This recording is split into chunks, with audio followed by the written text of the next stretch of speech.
લો બોલો, હવે ટ્રમ્પે મંજૂરી આપી દીધી છે ભારત દેશને કે ભારત દેશ 30 દિવસ માટે રશિયાથી ક્રૂડ ઓઇલ લઈ શકે છે. તો મતલબ કે હવે રશિયાથી અમારે ક્રૂડ ઓઇલ લેવાનું હોય તો અમારે અમેરિકાથી મંજૂરી લેવાની. અને બીજી બાજુ રશિયા શું કહે છે એને પણ આપણે સમજી લઈએ.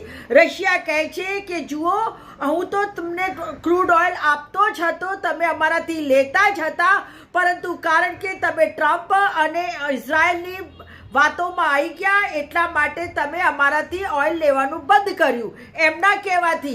અને હવે એમના જ કહેવાથી તમે ઓઇલ લેવાનું ચાલુ કરી રહ્યા છો, તો અમે તમને ઓઇલ આપીશું, પરંતુ હવે અમારી એવી શરત છે કે જે સસ્તા ભાવે તમને ઓઇલ મળતું હતું એ અમે તમને નહીં આપીએ, અને હવે તમને મોંઘા ભાવે અમારું ઓઇલ લેવું હોય તો લો અને નહીં તો જાઓ.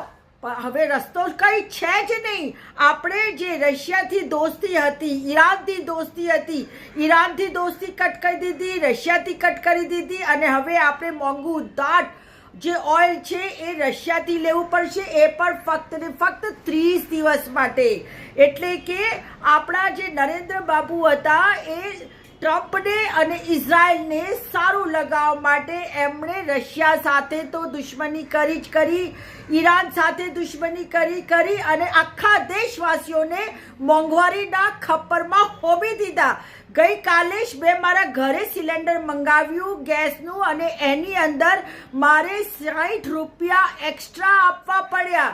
તો આપ સમજી શકો છો કે મોંઘવારી નાખવાનું કે લાદવાનું કાર્યક્રમ શરૂ થઈ ગયું આપણા દેશ ઉપર. અને એક બાજુ યુદ્ધ છે અને બીજી બાજુ ભારત દેશને પણ આ મોંઘવારીના ખપ્પરમાં હોમી દેવા માટે આપણા દેશના વડાપ્રધાન જ જવાબદાર છે.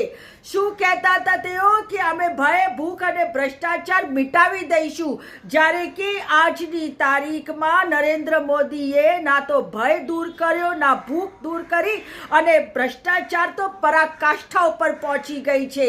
અને હવે આપણા દેશવાસીઓને આ યુદ્ધનો ભોગ પણ બનવો પડી રહ્યું છે, કારણ કે ઈરાનની દોસ્તી નરેન્દ્ર મોદીએ ખતમ કરી દીધી. એટલા માટે હવે આપણી પાસે ઓઇલ નહીં આવે, અને ઓઇલ ના આવવાથી જે આપણી કરોડરજ્જુ છે અર્થવ્યવસ્થાની એ તૂટી જવાની છે, અને એના કારણે દરેકે દરેક વસ્તુઓ મોંઘી થવાની છે. એટલે જે આપણે કહીએ છીએ ને કે આપણા નરેન્દ્ર મોદીનું તો શું હાલત કહું, હવે કહેવાય નહીં ને સહેવાય નહીં, પરંતુ હિન્દીમાં એક કહેવત છે, ધોબી કા કુત્તા ના ઘર કા ના ઘાટ કા. કડવું છે પણ સાચું છે.